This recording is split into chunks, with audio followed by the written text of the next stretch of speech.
All right, everybody, thanks a lot for joining us tonight. Welcome to our special event, What's the Line? A deep dive into Shoe's annual sports gambling poll. A lot of work went into this. Months and months, I would say borderline year of work went into this deep dive into sports gambling. My name is Paul Pabst, executive producer of The Dan Patrick Show, but more importantly, I'm a professor of practice in sports communication and media here at Sacred Heart. I had to read that, by the way. Someone scripted that for me. Should know that. Before I get to our host tonight, I do want to humble brag and say I got to work with this man's father, Dick Schaap, for 6 weeks. And let me tell you something. That's a heavyweight champ right there, Dick Schaap. I'm getting emotional just thinking of it when I see Jeremy. It's my pleasure to introduce host Jeremy Schaap, one of the ESPN's most respected voices. Since joining the network in '94, Jeremy is known for his award-winning work on E60, Outside the Lines, 30 for 30 documentaries.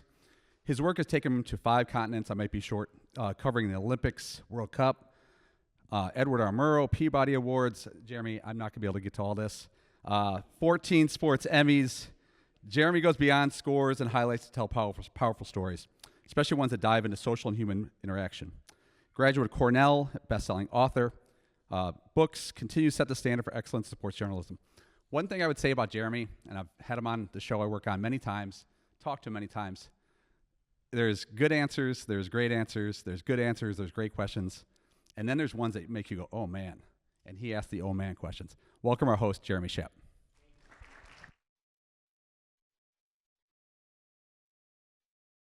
Microphone. That would help.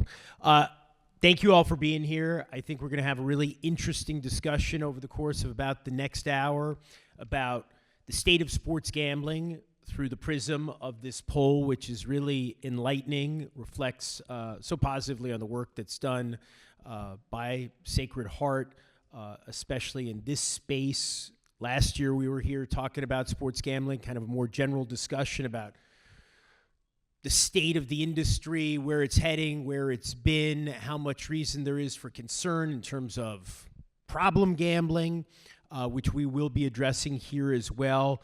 But this is really an impressive deep dive into Americans' perceptions of sports gambling, which of course has only recently been widely legalized. And this is something I think that Sacred Heart, such an impressive institution of higher learning, should be interested in, because it has such a huge impact on the lives of so many millions of Americans. And around the world, the U.S. was really an outlier. I mean, much of the developed world already had widespread legalized gambling long before the Supreme Court decision that led to the advent of it here in the U.S. And they have longer experience with it. They have, we talked about this last year, how the U.S.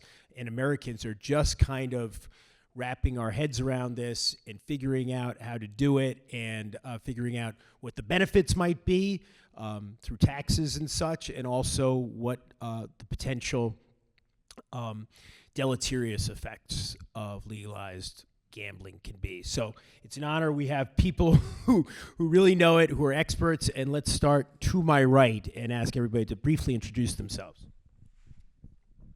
Introduce us? I thought it would be, nicer to hear from you guys. All right, thank you.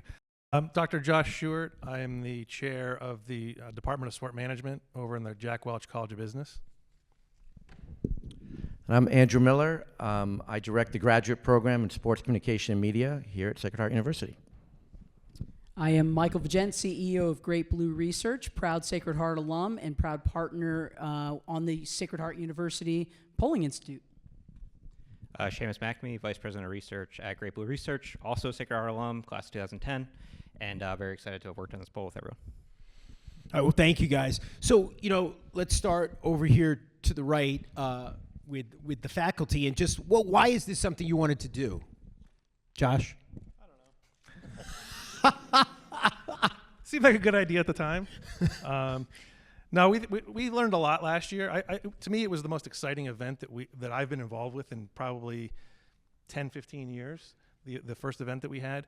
And that's when we started talking about having a poll where we could create a baseline of perceptions, attitudes, and kind of track that along with legislation and the problem side of things, and sort of go from there. So we also like working together with each other. With Andrew? Yeah. Really? Yes. Unfortunately. Yeah, it's actually been a great partnership. We just talked about partnerships between the sports communication program and the sport management program. We've had a long tradition of doing things together. And as Jeremy mentioned, it's only 2018 that the Supreme Court sort of opened up the way for the legalization of sports gambling. So this is a new thing, and it's growing by leaps and bounds. We're seeing it where our students are graduating into jobs, where the industry is changing. So we really thought it was something that we wanted to take a closer look at, and the poll seemed like a way to do that. And I would imagine that there's going to be widespread interest around the country in these results because what you guys have done, what's been commissioned, is unique. There's nothing else like it out there. And again, I don't think we can emphasize this too much. I'm looking at the audience, and we seem to have a preponderance of young males. And when we're talking about sports wagering in this country, we are often talking about young males. So, gentlemen, please proceed. Well, thank you, Jeremy, and great to be here. I think what's really exciting about the Sacred Heart Partnership is, unlike other polls, not only across the country, but here in the state, Sacred Heart wants to dig deep. They really want to understand the why behind the data and being a driver of conversation and really understanding what Americans are thinking and why. And that's what was great about this poll. This poll was really designed to be a benchmark, as Andrew and Jeremy both kind of alluded to, a benchmark of what's happening in sports gambling, where we're headed, how we're getting there, and some of the nuances to it. So Seamus will talk a bit later about more of the details associated with the poll, but really we completed 1,500 surveys across the U.S., so it was a pretty robust poll. And the areas that we really look to focus on are areas for investigation, or as we often explain, the chapters within the book of our survey. We're really examining public perceptions of sports gambling, assessing awareness of sports gambling laws, understanding what encourages or discourages individuals from engaging in sports gambling, exploring how sports gambling affects financial well-being, and more importantly, personal relationships. Also investigating whether sports gambling alters sports consumption habits and or influences media coverage preferences. So as we get into it, you'll start to see age really drives that, as you might expect. And then last but not least, evaluating the public trust in sports gambling industry. So is there some fear that sports gambling will have an impact on actual results of games? So some of the early points that we'll talk about, and Seamus and I will walk through these with you. As you can see on this first slide here, support or opposition for a legalization of sports gambling in the state. We saw about 59% support overall sports gambling or the legalization of it, as well as a similar result, 52.8 saying yes, sports gambling should be legalized nationwide. And as we went through these results, keep in mind the Northeast, where we're all literally sitting this evening, it is legal in all of the states that make up the Northeast, not so much as you get out into the Midwest and the West Coast. So we also broke it down regionally. About a quarter of each audience either opposed it and or felt that it should be legalized, but the main data point that always comes up and is always a factor is the number of folks who say don't know. That's really where you start to learn. It's the undecideds in a political arena that really can drive an election. It's also the undecideds that can have an impact on where sports gambling is headed in the future. Thanks, Mike. The next couple of questions we asked, we got two kind of different aspects of looking at the perception of sports gambling. The first was really the perceptional aspect, the social acceptance of it, more of kind of a theoretical experiment. And what we saw there is that over 3/4 of folks, 76.1%, felt that sports gambling has become more socially acceptable in the recent past. Then we asked more of a technical question. How would you rate the level of accessibility? Is it easy to do? Are you able to do it if you want to? And there we saw a little bit more of a divided, muddied surface. So, more acceptable came in at the close winner at 34.7, but we had another quarter of folks say less acceptable. And to Mike's earlier point, we had a fair amount of folks, about 40%, give or take, that were in the stay the same or don't know camp. So a lot of kind of folks to move into one camp or the other. Now, keep in mind, as we go through some of these quick results, and we have about 8 slides that will kind of give you an overview of where we're heading, how we're getting there. But the poll itself was 60 questions. So there was a lot of information. There's a big, full report and robust report on this data. But as we started to look at some of the perceptions of sports gambling, we saw about 51% provided a very or somewhat positive overall perception. This is their personal perception on sports gambling. A little under 2/5 at 38.6 provided that somewhat negative. When we looked at the net effect of sports gambling on society, we saw those numbers kind of almost flip. We saw 37% much more positive or more positive, and about 55%, 49% rather, more negative or much more negative. And this was where some of the age demographics really started to kick in. When asking that same net effect on sports gambling on society, we saw those that are 55 plus years of age, the negative number rose up to almost 63% versus 38% for the 18 to 34 counterpart. So age definitely having an impact on whether they're seeing it as a positive or a negative. May I interrupt for just 1 second? Going back to preferred level of accessibility, and maybe I missed what you said, but considering that, what are we now legal in about 39 states? Is that right? Something like those numbers? 41. We're up to 41. So does that skew it? Are we talking also people were polled who live in states where it's not legal, so it's not accessible at all? Yeah, so the way we actually phrased the question was kind of, we provided a little bit of context. We said, regardless of the current legalization status in your state, how do you feel about this, X, Y, and Z? So we tried to get at that. But one of the things we did see, and one of our hypotheses coming out of the poll, is we did see a little bit different numbers on the West Coast and the Western census region, partly driven because by... they don't have it. Partly They because might have California doesn't have it Right. Up and running. Okay. So, So I'm trying to think, like, how much more accessible can it be at this point, right? Like, you got like all these different apps. Yeah, and I think that also talks to the age thing. One of the things we'll get into later in kind of the results is one of the things we see is there is kind of a perceived technological kind of step that you have to take to get into it because it's so phone-based and so phone-driven and technologically driven that we do see some of the older folks too are a little bit, there's a little bit of a higher barrier to entry than folks who have been, spending years, doing games on their phone, doing microtransactions, those type of things. Do you have any sense of people, the 34% say more accessible? And I'm talking about people who have the option of doing it legally. Like, what more do they want? Like, they want the apps to be easier? They want more options from the apps? Do you have any sense of that? Yeah, that is a great question. I think it really comes down to... I mean, it's like ordering a pizza now. I mean, well, I'm just saying, yeah, it's one of those things.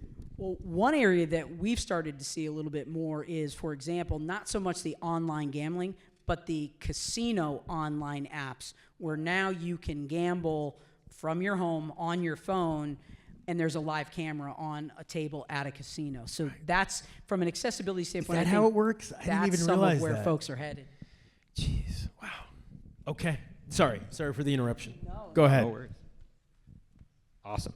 Yeah, so one of the first kind of maybe it's not counterintuitive, but one of the things that was a little counterintuitive in terms of the data, just because we had spent so much time writing these survey questions and talking so much about the media consumption of sports gambling, we still saw that kind of money drove the day. When we asked folks what your drivers and barriers were for either gambling or gambling more on sports, and what were your biggest barriers to potentially doing that, we saw the chance to win money still ruled the day at a majority support at 52%, and then about 60% said the number one thing discouraging them was the risk of losing money. And then you kind of see the entertainment factors on your, I guess it would be your right-hand side of the slide, talk about, chance to make sports more exciting, socializing with friends, easy access to platforms, to Jeremy's earlier point, did drive some folks in having that accessibility, but still the number one kind of factor was that idea to actually win something. Couple more here for you. Drivers and barriers, effects on sports gambling on fan behavior. How sports gambling has made sports more engaging. We saw 59% say yes, and I think that March Madness is a great example of that. How many, show of hands, are watching college basketball on a regular basis in times other than March, right? About a quarter of the room. How many are paying attention in the room to basketball, college basketball during March, right? Almost all the hands go up, as indicated by the 24 million plus brackets on ESPN for the men and about 3.5 million for the women. And by the way, 106 perfect brackets as of 1:12 p.m. still remain on the women's side of basketball, 0 on the men. Is that right? Yeah. Wow. That was according to ESPN at 112. That's kind of surprising because there weren't as many big upsets. You'd think there'd be more perfect on Yeah. the inside. Yeah. I think the one that really kind of jumps out to me is on the far right side of the screen. Belief that sports gambling attracts new fans, 60.6%. That's one that you see. You know, Seamus talked about the technology and that 18 to 35 population, but I think it even starts earlier than that. Whereas you're getting into some of the free fantasy sports and you're seeing kids. My 13-year-old is way better at fantasy sports than I am already, but I also coach a high school hockey team, and listening to those guys on the bus talk about sports gambling to and from, it's happening. So here's a couple of different areas. Has sports gambling changed how you consume sports content? The majority said no, but I think what was interesting, of the 28.5 that said yes, sports gambling has changed how they consume sports content. That number jumps way up to 46.1% when you take that 18 to 34 age group. So a little bit of a broken record. You're seeing a little bit more of that youth. It's driving more of what they're doing and how they're doing it. Do you guys have any sense, you know, when you talk about the way you consume sports content and whether it makes it more engaging? You know, when we talked to the NFL last year before we had the discussion here, the seminar, the conference on sports gambling, they said, look, we limit the amount of sports gambling commercials because we know there are a lot of people out there, it turns off when we're talking about sports gambling all the time. Is there any sense that there might be negative effects from all the commercials and all of the focus on it? Yeah, we did see, and I think we have this slide later. Great segue. Yeah, so we did see that, you know, we did have about 50% of folks say that they did not want sports leagues to partner more with gambling platforms. And we saw that kind of in terms of the media coverage. We're kind of at saturation for about 65, 66% of the population either came in the camp to say that there was too much coverage or just the right amount of coverage, compared to only 9% that said there was not enough coverage. Interesting. And can I just add that in another slide, well, you know, I don't remember if it's on here today, that we're seeing that all those young people that are engaging in, you know, in sports media are not doing it through the traditional platforms. In other words, those commercials, you know, I think you're right. The NFL is right maybe to not have a lot of the commercials or more of them, because for that audience, they don't want it. And it doesn't matter to the people that are actually engaging in gambling, because they're looking at stuff on YouTube, on Instagram, on TikTok. There's a lot of that where it's happening. Right. Sorry. Oh, no, this is great. Perfect. Thanks for going back. Yeah, so this was a little bit more of kind of a psychology question. So we asked it twofold. As you notice, a lot of these questions, we tried to do two things. We tried to ask what are people's kind of personal perceptions and personal experience with these things, and then what do they kind of perceive as kind of where the society or the zeitgeist is going. One of the things we saw here when we asked folks, hey, whether or not you gamble currently, has there been any negative effect on your personal relationship due to the prevalence of sports gambling? We found that less than 20% said yes. When we asked them to kind of extrapolate that out on the society, we saw it jump to almost a third of folks said, hey, they actually know somebody who's been negatively affected by gambling. So we're seeing about a 14-point difference between people kind of self-reporting that either they or somebody they know close to them, their relationship has been impacted more directly, but their perception is that the society is that it actually is having things, and there are folks in their life that are having negative impacts of that sports gambling. So I don't want to be a smartass. That's really not what I'm saying here. But the question was negative effect on personal relationships, because sometimes you hear from young people, right? There's a positive effect, like we're all watching this together, we're all in it together, we're all invested in it because we're betting, you know, best case scenario, $5, you know, not 500, that kind of thing. Well, and where you see that best case scenario, I think it's some of that.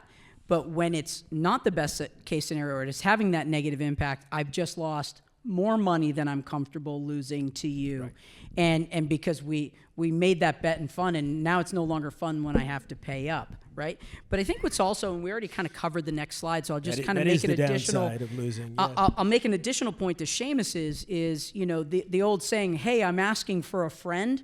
When we look at that question about the impact on personal relationships, but then I know someone who has, I don't, but I know someone who has a problem.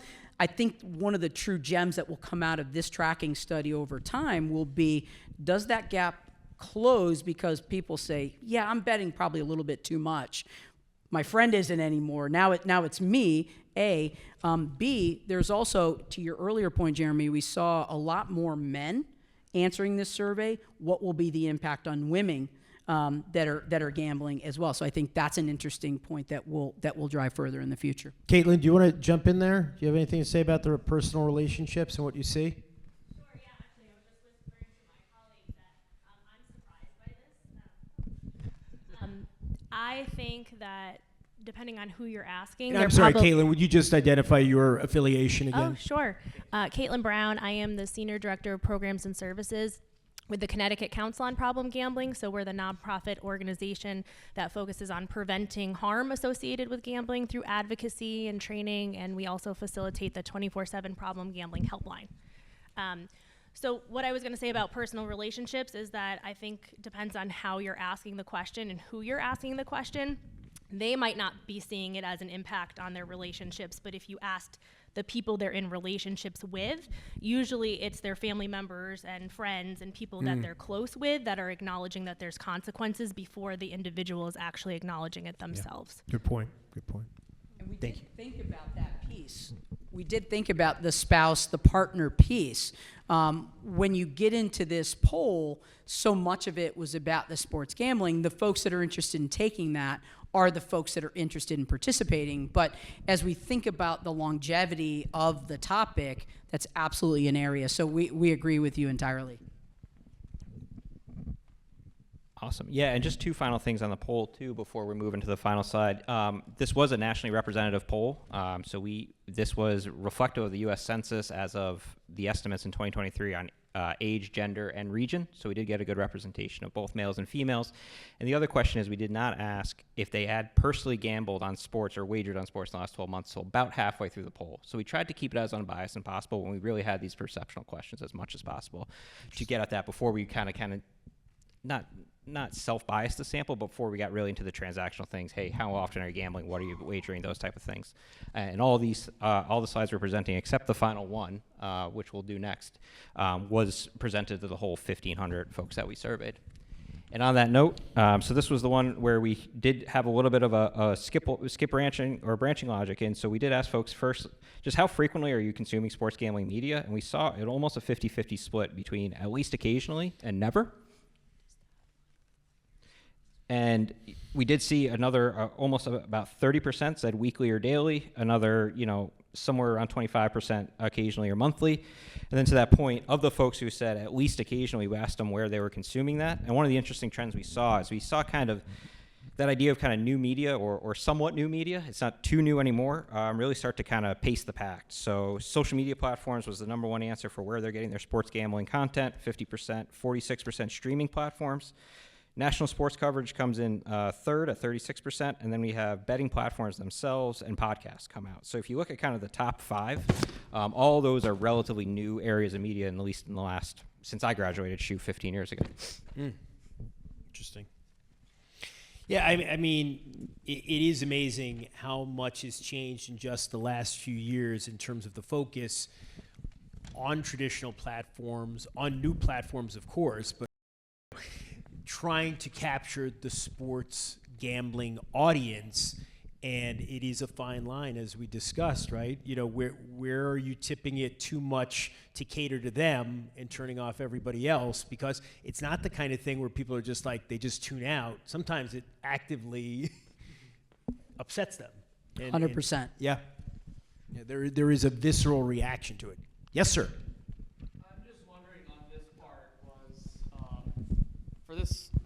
For this question, was this more, did you ask if it was an active or passive? Because to me, were you asking people, are you actively seeking out sports gambling media like to consume, or is it a passive? Because I don't try to, but there are commercials everywhere, so I consume it, but I'm not intending to. I didn't know if there was a difference if you asked if it was an active or passive thing. Yeah, that's a great question. So twofold. We tried to make it as kind of general as possible. So we first asked the full 1,500, how often are you doing it? And then among the 790 that said they were doing it at least occasionally, we did ask them just where do you typically watch or listen to shows? So borderline active, but not necessarily parsing down to the level of, hey, is this just something you're seeing on your stream and passing? But they did kind of self-report into being at least engaged with it occasionally. Great. So now, gentlemen, We are going to transition to some of the takeaways. So the first thing, the next slide actually is one of the takeaways, which is we wanted to find a way to carve this information up in a sensible way. And as you heard repeatedly from those two, age was the biggest driver. We have a lot of our students here in the audience. We have other fellow faculty as well, but these guys in this age group are way cooler than we are, or maybe they're out of their minds. I don't know, but way more in support of legalization, way more accepting of that, and you can see the numbers are just astounding, like double that other group. You can compress the 18 to 34 and the 35 and 54 together. 2/3 of them are, accepting of the legalization, have a positive perception, and it just drops off precipitously. From that point on. And to what do we attribute that, other than I would think that young people in general are just more likely to be in favor of fewer restrictions on anything? Could be, but they're also digital natives. I grew up with black and white TV when I was born, 13 channels, which is why I became a Yankee fan, because one of them was WPIX. Scooter. No computer until I was a master's student.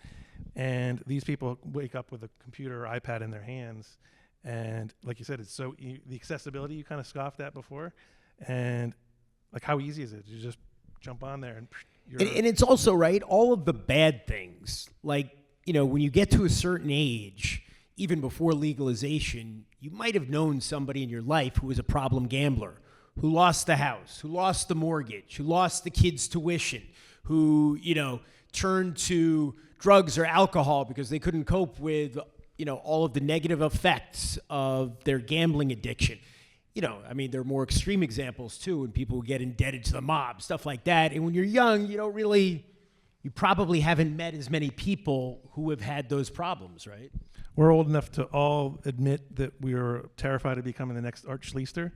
That's right. And, gambling our way into jail. So for those of you who are too young, Art Schleister was maybe the best college quarterback in the country at Ohio State right around 1980, 1981. And he was a compulsive gambler, and it cost him his career. And, he ended up in prison. I just want to follow up on what Josh was saying earlier too about digital natives, and we something that we may actually explore in the next poll. We haven't talked about it. Is fantasy sports. This is a generation that's grown up with them. In other words, we're older, so it came later on in our lives, and so some people have picked it up. People have already mentioned it on this panel. The movement from fantasy sports to gambling is pretty seamless. So I think there is something to that too, that if that's something you were always doing, then it really sort of leads into that, where if you're older, that's not something, it's a different thing that you have to sort of get into. Yeah, and I think beyond that too, this generation and even kind of, I guess I'm technically in the 35 to 54-year-olds now. So I think the other thing too is beyond just kind of the fantasy sports is all their transactions now are digital. There's how big of a difference is there from going on and renting a 1999 movie on Amazon or Apple versus wagering $20 on an event, both of which kind of end in 2 hours and that $20 is gone. Same thing with all the microtransactions in video games. It's not too different betting on a sport versus going out and buying a new gun for Call of Duty or things like that. So we really kind of primed the pump for this over years and years and a bunch of different avenues.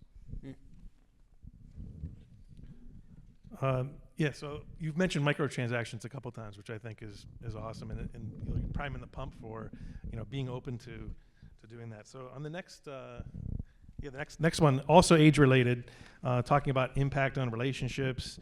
I thought the one that jumped out at me was the engagement in media consumption.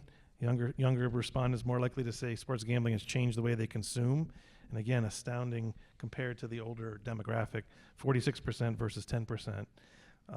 So that was the first area that we kind of dove into, because age just kept jumping out over and over again, and pretty definitively. And then the next piece we moved into was the gender differences. Sure, I'll start talking about that. Jeremy already mentioned it. there is certainly, a casual attitude where we would think, oh, of course, men are doing this more than women, and then I think, you can see from the slide above, that's definitely the case right now. One of the things we're interested in is tracking this over time. So as this, becomes an annual poll, seeing how that changes.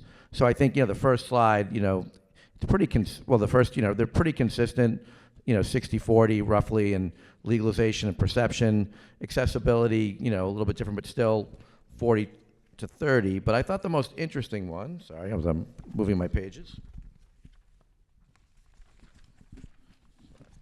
If you look at this next slide, jumping down to the bottom, likelihood to bet. This is what, again, this really gets at this difference. Right now, where half the men that were polled said they are likely to bet on sports in the next year, and that it's less than 30%, 28.5 for women. So, I think that's something right now that, there is that big difference, and it is something that, again, we're not surprised to see, and I'd be interested to see, from Caitlin as well as some other people, is that what you're seeing in terms of problems out there in the real world? But we're not surprised to this. But again, it may be something that we're tracking. Women's sports in general are gaining in popularity. It's not always about women audiences. It's also men watching them. But we are seeing trends that may then affect this as well moving forward. Yeah. And Caitlin, this was that very point when I wrote down earlier how many of the spouses or partners know the other is gambling, right? So I think there's the component of, has it impacted your relationship? Maybe you're great at hiding it. To your point, when you can't hide it any longer, what's the impact then? So we only had so many questions we could ask, so these are really truly snapshots in time. So we're trying to fortune tell what we think the data is going to be, and then after it's done, you confirm some of those hypotheses, but then you're reading through the data and you're like, oh man, we should have asked this. That's the great part about survey research. It's so deep. There must have been hundreds of questions total. 60 total, but 60. once you start breaking it down by demographics, that's where a lot of the additional data comes from. All these different data points. I have to say, I don't want to sound sexist or anything, but prior to legalization, I don't think I knew women who gambled on sports, like who did it through bookies. I'm sure, of course, there were some, but I would imagine that the taboo of wagering illegally was more of a deterrent to women, just based on my anecdotal experience with it. I didn't know women who had bookies. I'm sure there were some. Caitlin?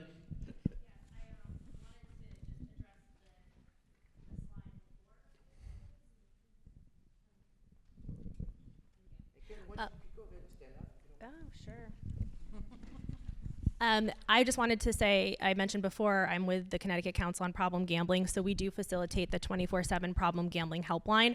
And our data from 2024 shows that 51% of our callers are under the age of 35, which is a significant change over the last 4 years since online sports and online casino gambling was legalized back in October of 2021. Before then, I was a therapist in one of our Better Choice gambling specific treatment outpatient programs, and the average age of my clients were 40s and 50s. Now we're seeing 18-year-olds, 19-year-olds reaching out for help. We're seeing their parents reach out for help for college-age students. So when we're talking about, the impact on relationships, this makes sense because having that accessibility and that ease online increases the harm because of the rapid speed of play. So we're seeing the progression of harm happening where people are becoming addicted to these products, within 6 months of starting to play. So these numbers do match up with the people that are calling and that are experiencing negative consequences because of their gambling. Caitlin, do you have any data in terms of the gender breakdown, the calls you get? I don't have off the top of my head the specific. We have 70% of our callers are male, but that doesn't necessarily break down to 70% are within the college age or right. Under 35. But the majority of our callers are males. Interesting. Thank you. You're welcome. Yes, sir. I'm Stephen Matos. I work with Caitlin. I work for the MCCA. Oh, there it is. Hi. There's the mic. I work for MCCA. It's one of the largest gambling treatment providers in. We're located in Western Connecticut. We are very big, probably one of the biggest ones in the country. And our fastest growing demographic, like Caitlin said, is the young male. But on the other hand, our largest group at our program are affected individuals of problem gambling. So I'm sorry, I didn't hear what you said. affected individuals, family members, Oh, like okay. parents of college-age males. That's our largest group at our program. So, and actually, what is it, Kate? With 25%, I think, of the helpline calls are someone else calling for someone else in their family.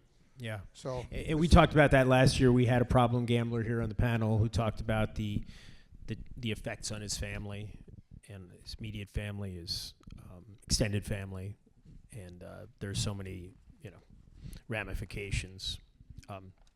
Yes. So the third area we wanted to carve this up with was the actual area. So the regionality of it, and I'll kick it back to Seamus for that piece. Yeah, so as I mentioned, this was representative based on the major census regions. The nice thing about that was that we were able to carve out the Northeast as kind of being that homogenous group of every state having some form of legal sports gambling, whether it's retail or a different form. So the thing here, the major theme we're looking at here is this is really kind of the benchmark and where we want to see it going moving forward. So we wanted to see if there's any major cracks in the radar immediately in the Northeast, anything specific to that area that has had kind of widespread and a little bit longer runway on the sports gambling. And for what we saw, at least in our data, for the most part, the Northeast was at par or slightly above all the other regions on several of the major kind of perceptional aspects of the survey. So, 55% of folks in the Northeast wanted to see sports gambling expanded nationwide. So they didn't want to get on a plane and end up in California and realize they couldn't bet on anything.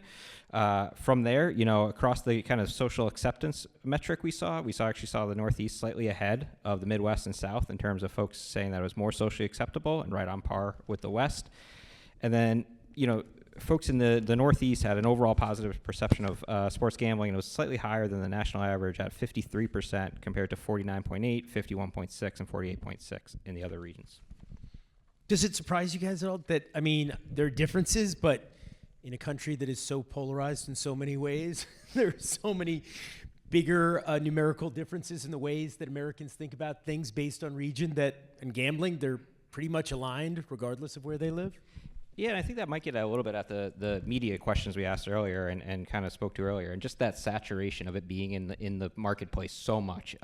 Seeing the sports ticker along the bottom and seeing the lines right along with it and all that type of stuff. So, I think for that point, whether or not you have access to it, folks are kind of seeing it every day, and they're not seeing the world fall apart. So maybe that kind of gets to their, okay, well, hey, this is becoming more and more prevalent, and we're not seeing any major cracks in the armor or any major kind of issues pop up outside of all the things that Caitlin and everything mentioned, at least on their kind of daily watching Sports Center and things like that.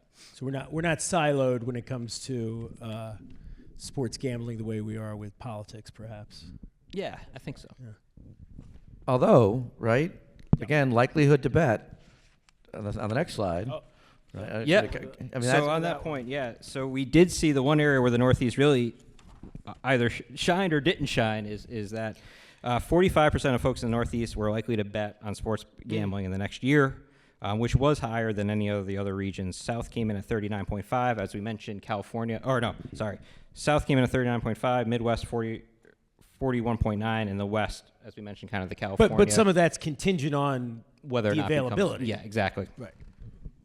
Interesting. We're also coming off of some pretty big national championships in our state, so that could have been a contributing factor. That's true. There's definitely been some March excitement. Yeah. Yes, sir.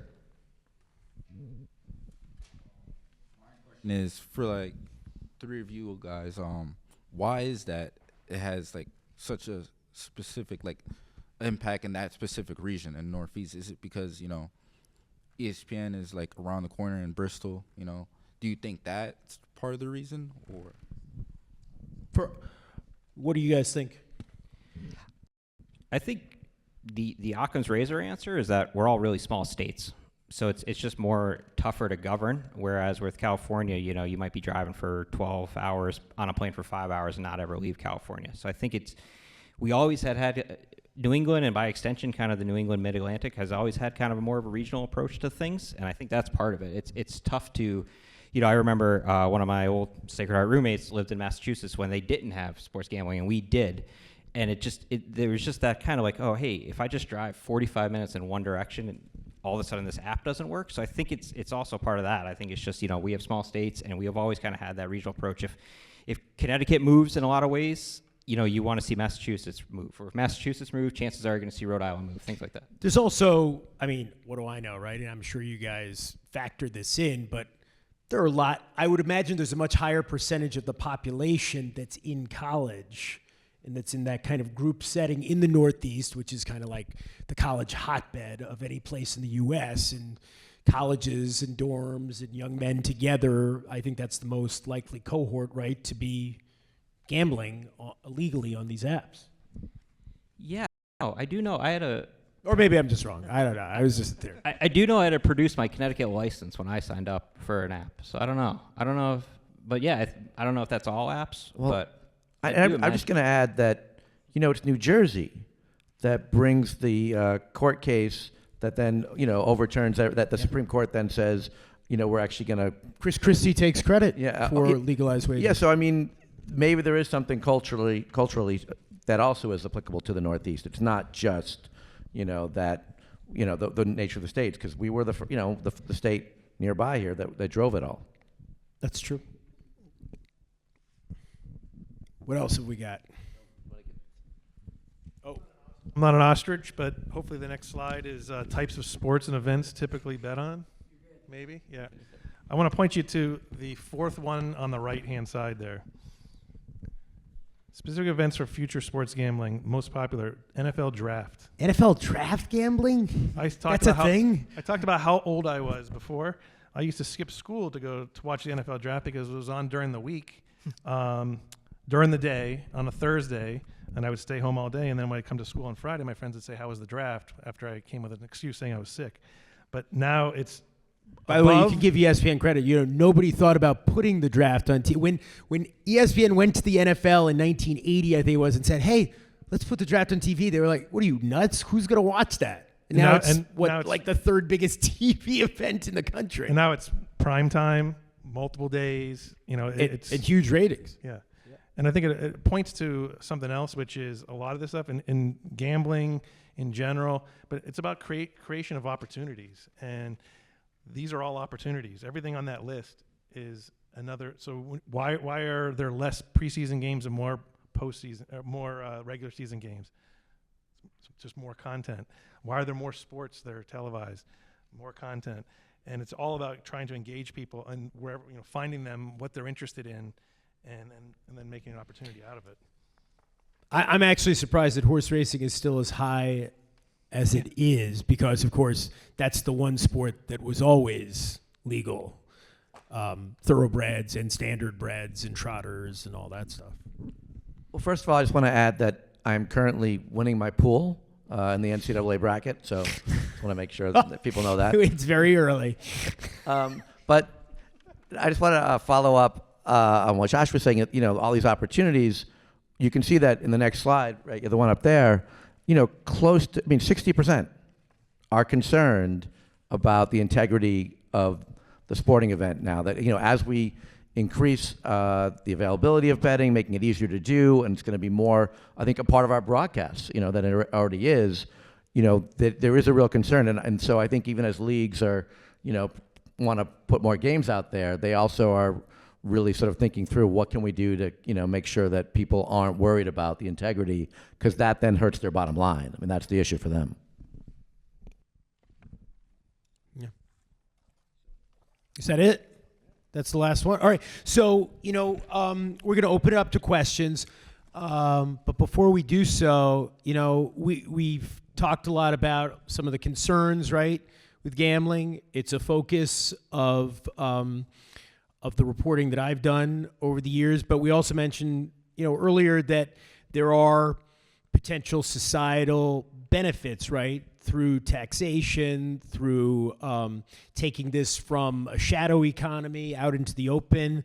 Wondering, Senator, what do we know at this point in terms of, and Senator Tony Wong is with us, as he was last year. Thank you for being with us, Senator. What can you say from Hartford's perspective on what's going on, how this is affecting the state budgets and what we can spend on other things? Well, I appreciate being here. Thank you for the invite, Professor Short. I want to thank Sacred Heart for this survey. And I must admit, it validates some of my biggest questions, is the fact that since 2018, when the Supreme Court ruled that gambling is legal in sports, to 2021, when we approved it in the state of Connecticut, we've got a survey result that shows a population of 18 to 34 to the tune of 75% who thinks it's a good thing or an acceptable thing. And I think that is a number that we need to process, because in that short span of time, we have targeted a growing population that is the highest consumer spending group when you look at money. And we're also creating the next generation, the ones that grew up on candy, whatever, and all the video games that you get on your handset. We are, unfortunately, that data tells me that we are creating an entire new generation of people that are going to gamble. And they're going to gamble as a pastime. And we're going to add in, Jeremy, I think you mentioned the fact that despite the divisiveness in politics, that we have such a unifying sport unifies us all. When you want to cheer, I don't care if you're a Fairfield U or Sacred Heart, when UConn is vying for a national championship, the state gets united, right? Sport unites. Sport unites, right? Okay. Anybody but Fairfield. But I think what we need to understand is that this is a big, big moneymaker, and it shows no slowing down. And I know I'm grateful to have the experts in regards to gambling addiction, and your previous panel addressed that more. I think there has to be a follow-up to talk about some of the real pressing challenges that this data reaffirms, that we, legislatively in society, have created an entire generation of gamblers that can be addicted to their phone and to the easy access. And you no longer have the societal kind of breaking that you have, that you got to go to a casino, that you've got to have a social setting, that you could literally vote on the privacy of your phone. And we're seeing that. So from me as a legislature, I am troubled by the generational gap and the lack of funding that we have in recognizing the perils of addiction. And we're unique in the state of Connecticut because our two tribes are the major and only player that allows these kind of online gambling entities to exist. They corrected me, there's a third, the lottery, but that's unique. We are unique versus any other state in this country. I'm sorry, would you elaborate on that? So as a part of the pact that we agreed to, the two tribes, Foxwood and Mohegan, that the state of Connecticut, for 15% of slot revenue, we give a monopoly to those two tribes for any form of gambling game in the state of Connecticut. Right. So if those sports gambling entities that are advertised, and we only have two, believe it or not. So when we talk about the lack of saturation on our TV waves, it is because we have not opened it up, because it is a closed monopoly that is controlled by the two tribes. Even our lottery needs to give a percentage of their revenue to the tribes. So it is a big, big moneymaker, and the latest data has shown that the casinos' in-person traffic has been flat, if not declining, and they see their biggest revenue on digital and sports gambling. And I do believe that the NIL funding arrangement that we have now pursued for our college sports is a partial impact by sports gambling. The fact that the pervasiveness of money, that we need to be able to fund these athletes so they would not be corruptible in regards to the to the potential of missing foul shots. Do they have Or- sports books up at Foxwoods and Mohegan Sun now? Absolutely. They do. Absolutely. They control it. Yeah, I was going to You're say, right. I just didn't know if they had them. No. It's a physical. So to answer and the mortar. question, look, it's part of our society, but I do believe that we have to do a better job and allocate funding to address the perils of gambling addiction and anticipate that we are creating an entire generation that now finds it acceptable to now spend money and gamble on games. And I think one of the biggest problems I see is, when I was participating and playing in pools and March Madness, there was that kind of a frenzy. I see less of it because I think there are opportunities that the pools no longer are the driver of March Madness. It is individual games, the point spreads on the games, the seeds. But I think the other part of sports gambling that's very, very dangerous from my expertise, my opinion is, lacking expertise, is the prop in-game gambles. Psychologically, that is the most addicting. That you can bet whether someone swings and strikes out or the color of the Gatorade they're going to pour on the coach. It really is remarkable when you think about what can be betted on. So I see this data, it reaffirms what I have been opposed from the get-go, that we are now normalizing and creating a societal norm to take away from the generation that says sports is one where you play win or lose. 1 point or 2 point doesn't matter, and it's not based upon point spread. We've lost the spirit of sports, in my opinion. And maybe I'm a little altruistic, but fear of gambling, an acceptable part of society and a growing segment of it, and two, the real danger of not addressing the addiction issue, because no one wants to talk about it. And third, for me, I think the potential ruination of sports as a whole from the gambling's impact. And I went too long, so thank you very, that very was much. great, Senator. Thank you so much. Has the senator put his finger on it? Is that the headline when this is out there in the world? The way in which young people say, "Hey, this is just life now. This is great. There are no negatives that I associate with this."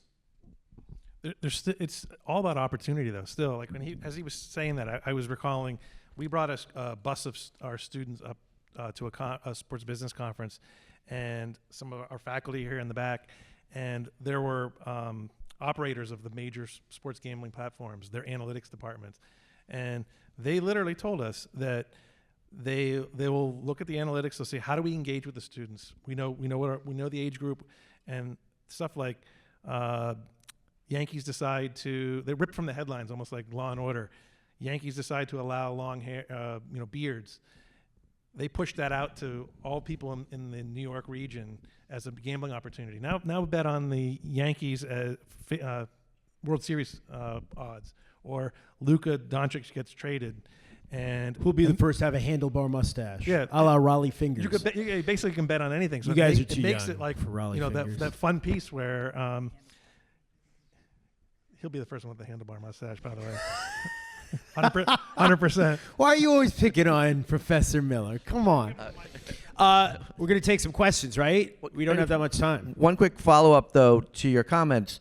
Did everybody else see, that's the first time I've seen it, this weekend during March Madness was the first commercial I saw put out by the NCAA where they were asking people not to harass the athletes. This was pointedly, aimed at betting people that were betting, and then they were lost money, and they were harassing the athletes in college. And the NCAA now is running a commercial during March Madness telling people not to do that. So clearly, it's enough of an issue that we're seeing it like that. No doubt, online harassment is just insidious.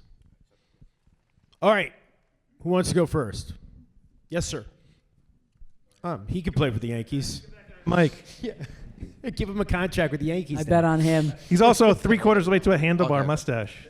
I was just gonna say I like to think I'm gonna be the first person to get that Raleigh Fingers mustache going, but That's going to be in the near future. I'm Luke Sherry. I'm a senior in finance and marketing here at Sacred Heart. First of all, thank you for coming. We all really appreciate this opportunity. So I just want to go out and say that sports gambling is predatory. Obviously, the young people, we're hearing it with the age range of respondents here. It's clearly a predatory act. And while accessibility, I think, is the main concern here in being predatory, when do we start pointing fingers at the people that host the advertisements, like sports platforms like ESPN, no offense, and social media platforms as well? When do we start pointing fingers at them too?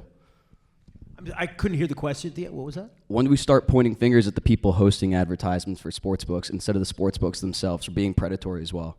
Oh, you mean like platforms like ESPN? Correct. Well, Or social media too. I think everybody says, look, we have to engage in this responsibly. We have to consider what the deleterious effects are, what societal harm is. You have to balance that against, the profit imperative. I think all of these things are discussions that have to be had.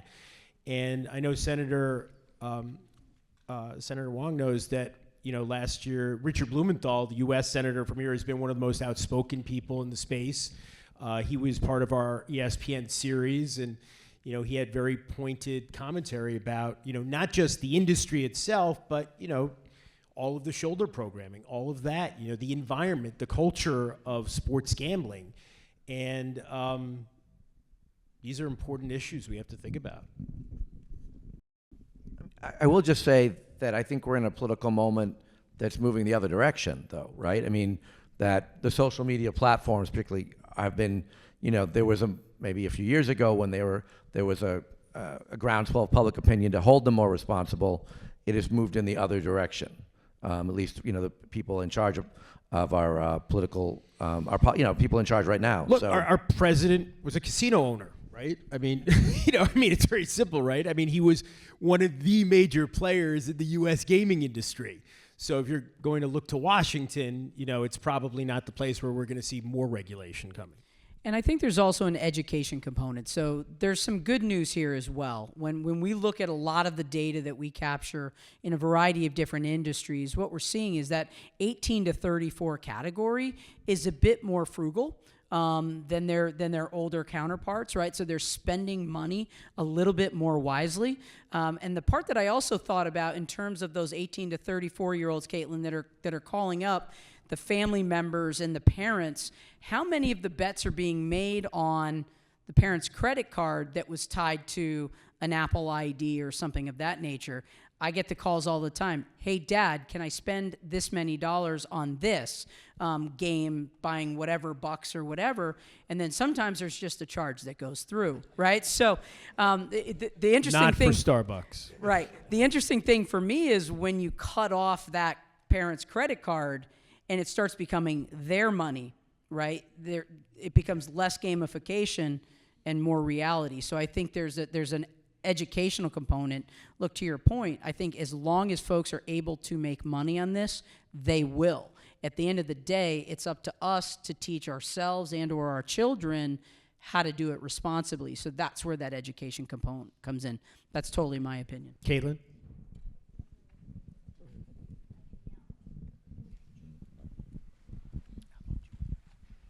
Thank you. So speaking to that education piece, so I was actually just talking about this right before this panel started. So with our organization, the Connecticut Council, we do have a college campus problem gambling prevention initiative. So we're in our third year. So we've received funding from the Department of Mental Health and Addiction Services, problem gambling services, to be able to give out grant funds to up to 10 colleges or universities in Connecticut for that reason, right? To let people know that gambling is not a risk-free activity, and then helping them to integrate gambling education on campus. So actually Sacred Heart, I'm also a proud alumni. So Sacred Heart participated in the first 2 years. Unfortunately, they're not participating this year. So hopefully in the next year, we can bring them back. But that's been a great partnership of bringing training opportunities and speakers and screening days and people assessing their level of risk. So I think that really helps that college demographic understand that this is just not for fun. Going back to the slides earlier on, right? The largest percentage of people said they gamble because they think of it's a way to make money. And it's really not an extra way to make money. It's not a way to increase your income. You need to look at gambling as a form of entertainment and setting those budgets just the way if you were participating in any other form of gambling. So helping young people to understand that it's not a way to make money, there's risk involved, and then helping them to make the educated and informed decisions if they do choose to gamble. Senator, does anybody else know? I remember when I was a kid, there was highlight gambling in Connecticut. Is there still anywhere? Is Milford Highlight still a thing? No, it doesn't exist. It's gone, right? That's too bad. But we do have a gambling depot at Total Mortgage Arena. People can go in and place legal bets now, right, as part of the select choice. The real challenge is, and you're younger than I am, no much younger, but I think it's at your fingertip. Gambling is now at your fingertip, and here's something that I've had conversations with colleagues, and I've said this to the governor. Here's the point: if you're here and you're saying, it's entertainment and it's a way to engage in cheering for your team that you love and support, here's the problem: you may not be the susceptible one to addiction. For all those that can gamble and say, this is a pastime, or I'm going to buy a lottery ticket, this is my one shot, I'm going to play it to $20, you're not the potential victim of an addiction. You just never know. And the fear I have as a policymaker is the addiction could be afflicting someone who may not be in this audience, who may not ever get into a gambling addiction, but get that one win. Get that one win that sets them off, and then they're on the pathway of no recovery. And I think you mentioned that your son was frugal. God bless. But right. But we have seen from a consumer marketing basis, 18 to 34-year-olds are the highest consumer base. We target them algorithmically on everything to spend money. Taylor Swift targets the demographic in that age group. They spend the most money. And what I'm afraid of is what your research just validated is we've got a generation in less than 7 years that have found 75% that find it acceptable. And we're creating a whole new generation that may be looking at gambling as a means to make money, because you're always looking for the next win. And that is the start. You can't of do gambling. it very long, though, and think that you're going to... The house never loses, but nevertheless, you're going to win, and you're going to get excited. And there is nothing more exciting than a sports game. Cheering for something that you love and want to wear a mustache for, right? But the passion is there. And once you get that win, it's more exhilarating than anything, and you're going to go to the next bet. And that's the fear of addiction. And let me get a big shout out to the Connecticut Council on Problem Gambling. They don't get enough money. They get their funding piecemeal from the state, and they get the bulk of their money from the very gambling entities that they're addressing the addiction to. So if there's nothing else I said legislatively, and I'll go back to that, is we in the state of Connecticut, from these gambling gains, which is a percentage from the tribes, needs to fund addiction support services, because the trail of people are the ones that you'll never hear about. Yeah, definitely. We were joking earlier, in addition to handlebar mustaches, we were also talking about in Ireland, where a bunch of us have taught and a bunch of our students have gone as well. They actually use that as a risk indicator for mortgages. In the application, it's how much money is in your bank account, and you have to list out if you have any, if you have DraftKings or one of these accounts, because they look at that as a risk factor. Ladbrokes. Pay back the mortgage, amount at some point, which I think is kind of astounding. It's got to be a risk factor, right? Yeah. I mean, yes, sir. Cardinals fan. Yeah. My name's Dan. I'm a graduate student with the SCM program right now. Hi, Dr. Miller. So I was just curious, do any of you think that this is just, I don't want to say a phase, and I don't want to equate them necessarily, but there was at one point when athletes and MLB players were advertising cigarettes because we didn't know the dangers, sort of thing. So is there any idea that maybe we're just kind of in like the high point of it where it's so saturated in society, but at some point it's going to come down. It's just going to kind of be another thing that people do, maybe in the background. It's like we didn't eradicate smoking entirely. People still do it, outside, but it's just not as big of a deal. These guys know much more than I do, but I think you're maybe asking two different things. In terms of saturation, how much we see it, how much we see the commercials, and how many entreaties there are on behalf of these companies to sign up. I think it is a phase because what they want to do is they want to get your credit card number. They want to get you signed up. They want to grab as much market share as they can in the early years of this. And then once they've got you, you're obviously less likely to cancel your card in your account with them, and you're going to be more loyal if they're available in your region. That's one thing. In terms of overall participation, I'm not the expert, but I would think based on what we see in other societies, it doesn't really go down. It's not like, oh, I'm going to, just, if anything, it probably becomes, my senses, more endemic, more entrenched. Well, I was going to say a lot of that data. I don't know. Caitlin? I was going to say a lot of that data talks about acceptance, but it's acceptance by the consumers. But we haven't talked about acceptance by the leagues themselves to dip their toes into this for revenue purposes only. I mean, we went to sleep and Vegas was taboo. Nothing was allowed there because of gambling. And you wake up and now there's NFL, NHL, MLB's coming, and WNBA, and it's just another city that's viable for sports. And, unbelievable transformation. Yeah. Yeah, what was once taboo. And look, in terms of leagues too, right? I mean, the NBA kind of led the way on saying we want this, looked around the world, and it's obviously had a more global perspective than a lot of the other leagues. And the NFL fought for 100 years against it and lost. How far away do you think we are from getting, if we are at all, from getting athletes maybe doing PSAs against the dangers of gambling, if it's going to happen at all? Oh, I'm surprised that hasn't happened. I thought, they're retired ones. There, I remember when I was doing pieces about this last year, there was a Kurt Warner one that was on a lot, but I didn't pay as much attention this season. Yeah, one more question. Yes, sir. And then Caitlin, you wanna make a comment?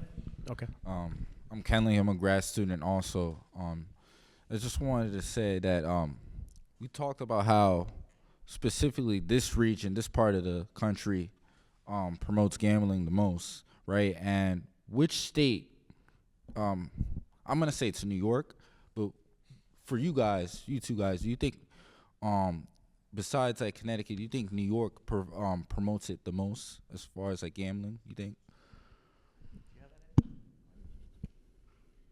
Because we know Vegas, like... You mean the most penetration, the highest percentage of the population that actually gambles legally on sports? Say, yeah. I don't know those numbers.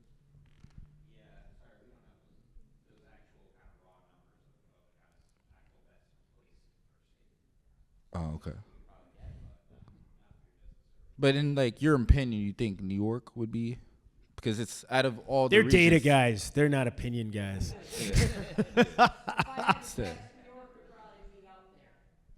Yeah. Just all those guys who used to go to Aqueduct. Yeah. I was just going to make a comment to your question. I think it's the lack of regulation right now. So when you're comparing it to tobacco or even the alcohol industry, we have warning labels, right? So if you're going to go purchase a pack of cigarettes, you're going to see a warning label on there. There is currently no warning label on any of the gambling products, and there's no restriction on any advertising or marketing. So when you're talking about Blumenthal, and I know he's a big advocate of the GRIT Act, which would bring federal funding because there's no current federal funding for gambling, but there's also another bill out there, the Safe Bet Act, which would look at regulating the marketing and the advertisement, especially to the person over there that was talking about it being predatory. So I agree with you. Well, guys, this was great. Thank you so much for being in attendance. I want to thank our distinguished panel, Josh, Andrew, Michael, Seamus. Thank you guys so much. Caitlin, Senator Wong, thank you so much for being here as well. Oh, and there's a reception. There's food. Okay. And bingo cards.